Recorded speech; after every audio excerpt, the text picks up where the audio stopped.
Welcome back to The Extract. I'm Kyle Meyer, and in the seat next to me is one of the greatest Pinot Noir producers that many of you have probably never heard of. You don't have like a Instagram page or anything like that, do you? Are you on the Snapchat? No.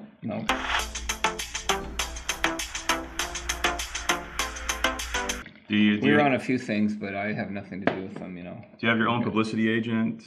Autograph signings? No. I just have a rubber stamp for that kind of stuff. I didn't think so. Ladies and gentlemen, the seat next to me is Steve Doerner. Is your job just winemaker, or what are you technically called nowadays? That's my title, even though I don't really like the word winemaker. I mean, the French don't have a word for winemaking. You know, they have Vigneron. a vigneron, which is wine grower. Right? Yep. So that's, I think, more appropriate. Or actually, I don't get out in the vineyard as much as I should, even maybe. But so wine grower may not even be the right word, but certainly not winemaker. You know, we're not creating anything. We just sort of help guide it into its best possible shape, you know. Okay, I'll create a new business card for you. All knowledgeable overseer of one of the finest Pinot Noir producers in the United States. Will that fit on the business card? I don't know. But this gentleman right here is honestly an idol to me. He doesn't even, I don't think he knows how much of an idol he is to a lot of guys that are in the business like ourselves that really appreciate the fineness of Pinot Noir. Well, that appreciate real, true Pinot Noir. I'm going to rewind a little bit. So Cristom Vineyards, Steve Doerner. These wines, from the very first time I had them, there was something different about these wines. Okay, you were doing something different back when everyone else was trying to follow in the same burning bush. Mm-hmm. I think maybe back in the 90s, and that came from what you call a series of bad habits. You said. From a job that you had before you made your way to Cristom. Let's talk a little bit about 1978. Well, I was a student at UC Davis, of all places, and didn't know what I was going to do, actually, and had just a vague curiosity about wines. And so I asked a professor if wineries ever hired someone like myself that was about to graduate with a biochemistry degree, and he basically said not that he knew of, because an enology program graduated, 70 or 80 enologists every year, and that's where they sourced all their winemakers from, or even help. And about a month later, he just happened to get a letter across his desk that was specifically requesting either a microbiologist or a biochemist, and then he felt compelled to come find me and show me this letter, and then I felt compelled to apply for that job. And so I was just kind of at the right place at the right time, and that was working with Josh Jensen at Calera. Mm-hmm. And so I was there for 14 years, eventually, or ultimately. And, we kind of tried to figure out how to make Pinot Noir together from the get-go. And our model, of course, was looking to the old world. And so he wanted someone like me who didn't have any knowledge about wine in terms of, sanitize, inoculate, filter, kind of standardized wines. And, right. And I think to Davis's credit, they probably elevated the quality of the wines around the world, maybe. But at the same time, if you follow that recipe, you might go to the least common denominator and make everything very clean and well made. But you might get rid of all the peaks as well as the valleys. And I think that's kind of what had happened there. So we were trying to make just peaks, but having the ability to try to stop disasters from happening. That's why he wanted someone that could at least understand some of the chemistry that was going on. And but the goal was to never use that unless it was really necessary. So I sort of take that whole bias with me when I went up to Oregon and re-experimented a lot with some of the things that we had learned down there, and found pretty much like very similarly that doing as little as you can was often the best thing to do. So, what was it about Cristom that attracted you? Because that was 1992, right? When you jumped, so you were at Calera for 14 years, right? Helped you and Josh working together, kind of helped put Calera on the map as one of the premier iconic producers of Pinot Noir in California. Mm-hmm. I think that's relatively safe to say. That's not tooting horns or anything like that. I think you guys did a bang up job in making Calera what Calera is. So you had a good thing going, huh? Maybe. Yeah. And so what pushed you away from what at the time for a Pinot file and someone who's really dialed in and knowing what they're doing? What pushed you towards Oregon?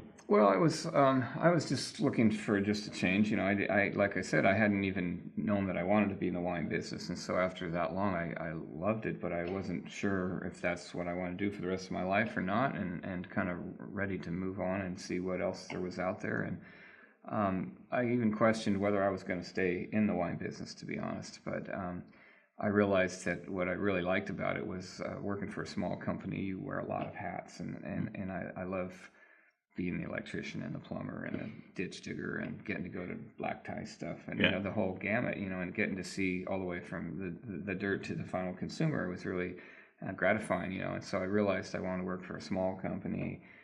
We'd really spent all our energy on perfecting, or not perfecting, but trying to perfect Pinot Noir. And so, you know, and as you're never going to perfect it, but, you know, that was a variety that I was familiar with. And Oregon wasn't really on my radar, though. But when I started putting all those things together, Oregon had a bunch of those things, you know, small family-run companies and specialization in Pinot Noir. And it didn't hurt that the owner of Cristom started courting me. And so that's how I sort of got to be up there. And at the time, it seemed like a hard decision to make. I grew up in California and loved the state and everything, and but he was very persistent, and I was somewhat reluctant. But I decided that was the place to try out. And it's funny because within a few weeks I knew I'd made the right choice. Because like you were home. Yeah. Well, it felt right. I mean, they're so cooperative up there. I couldn't believe it. You know, I didn't have to prove myself to anybody. They were all just saying, "Oh, welcome. You know, here's the hardware store if you need anything, or if you want to borrow something." And you know, we were still kind of remote. Calera was very remote, but I instantly felt like a part of the community. And it's something that, you know, I don't know how it translates into the wine, but there is this sense in Oregon that we're all in this together, you know, the high tide raises all boats, and that kind of attitude, and it felt like that's where I belong. So it was a hard decision, but it didn't take me long to realize that it was the right one, you know. What were some of the surprises when you first got there after the first couple of years?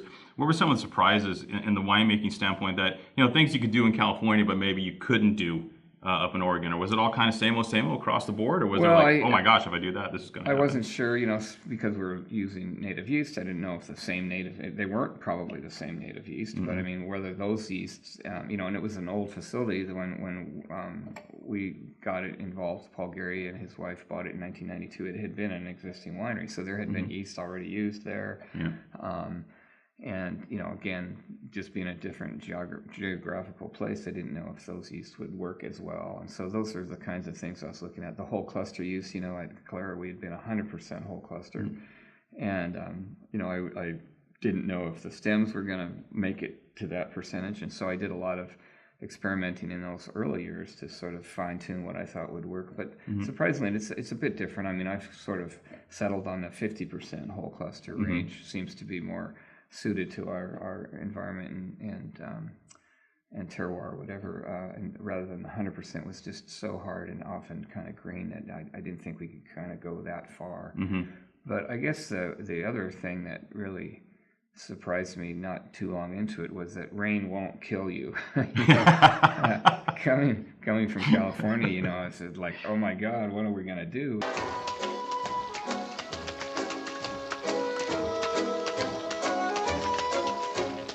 No rain in Hollister. Yeah, well, very little anyway. And so, and I think a lot of Californians sort of had that attitude when they first get there. And yet, it turns out some of the rainy vintages are some of my favorites, you know. I mean, especially if you're dry farmed, the little bits of rain that you get during you know, the late season is beneficial. Otherwise, things are stressing out. So, so anyway, that was a big lesson, you know. That don't be afraid of a little rain.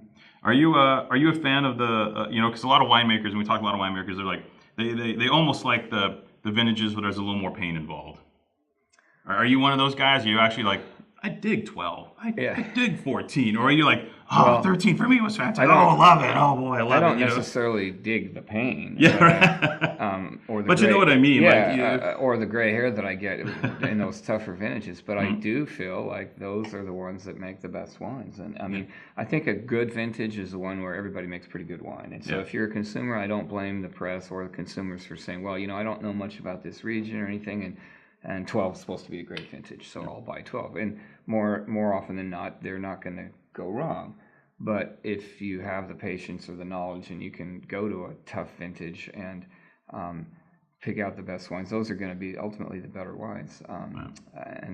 But you also can find some bad ones. So I think that when someone says the vintage was difficult, it just means that there's a wider range maybe of quality, And the good vintages or the easy vintages are ones where everything's pretty good, So not to say 12 wasn't great, 8 wasn't great, but those are vintages that everybody, it was kind of no-brainers. Cruise control. Right. And so those are the easy ones from a winemaking perspective. But so I don't go out of my way looking for difficulty. But yes, I am one who tends to prefer the ones that do challenge you because they often are the more interesting wines. Yeah, no, I think it's interesting. We have a couple minutes left, but getting back to what you said, that correlation with difficult years in Oregon, and just getting back to the whole Burgundian model in the first place, where in the difficult years, do you think the wines take on more of a Burgundian air, if we can use that word? I know some people don't like to use the B word here in America, but do the wines have a little more of that vibe of kind of what you were shooting for initially, as far as a... Yeah, I think they do. They get sort of an earthiness. It's not all about just juicy fruit and everything. Yeah. There's all these tertiary aromas and flavors. I mean, I'm always looking for complexity, and so having we have multiple clones. We use many different coopers. The native yeast. We have multiple yeasts, I believe. And even a variety of ripenesses. I think tends to add to some of that complexity. I wouldn't want every grape to be exactly the same, if you offered it to me. And one of the things that's fun, too, about having some vintage variation is that we have the differences in the wines every year. Everyone talks about wanting consistency, but I kind of now celebrate the difference versus having to be the same all the time. And so it's part of the terroir. If you include the vintage, that's how it turned out in that year. And it can be... lighter styled or heavier, but they're still both good representations of our area. So, Right. So to finish up, let me put it to you this way, big fan. If I had a Pinot Noir vineyard, okay, and I was dumb enough to get into the vineyard business, being retail's okay. This is the guy I call to make my wine. Oh, thank you. I mean, you'd be the first call. Wow. Seriously, we're huge fans.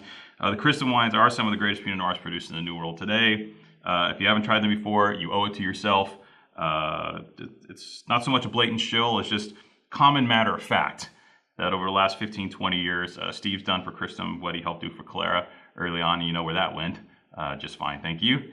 Steve, sincere pleasure having you here today, man. Thank you, my pleasure. Kick-ass wines, absolutely Thanks. love them. Thanks. Well, I'm glad you enjoy them as much as you do. Yeah. Not everybody does. I think having a distinctive style, separates people. There's big fans and there's people who don't like the style, but that's okay. We don't make enough wine that we have to please everybody anyway. So Real Pinot Noir, and you don't have to please everyone.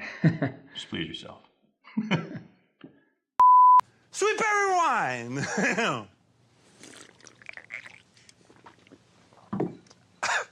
I'm supposed to spit it out. But no way, Jose, am I spitting this stuff out? It tastes like fruit.